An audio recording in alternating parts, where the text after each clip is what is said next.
The Lord be with you. I'm Deacon Keith Fournier, and our first reading is taken from the book of the prophet Isaiah.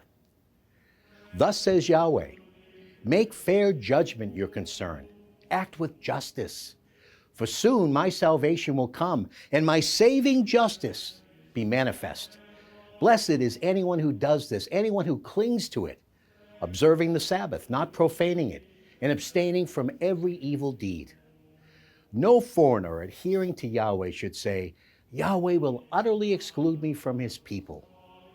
No eunuch should say, look, I am a dried up tree. As for foreigners who adhere to Yahweh to serve him, to love Yahweh's name and become his servants, all who observe the Sabbath, not profaning it, and cling to my covenant, these I shall lead to my holy mountain and make them joyful in my house of prayer. Their burnt offerings and sacrifices will be accepted on my altar, for my house will be called a house of prayer for all peoples. Lord Yahweh, who gathers the exiles of Israel, declares, there are others I shall gather, besides those already gathered.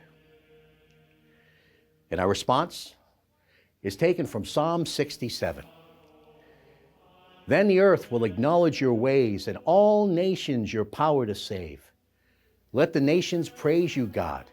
Let all the nations praise you. Let the nations praise you, God. Let all the nations praise you. May God continue to bless us and be revered by the whole wide world. A reading from the Holy Gospel according to St. John. Jesus said, you sent messengers to John, and he gave his testimony to the truth. Not that I depend on human testimony. No, it is for your salvation that I mention it. John was a lamp lit and shining, and for a time you were content to enjoy the light that he gave. But my testimony is greater than John's. The deeds my Father has given me to perform, these same deeds of mine testify that the Father has sent me. The Gospel of the Lord.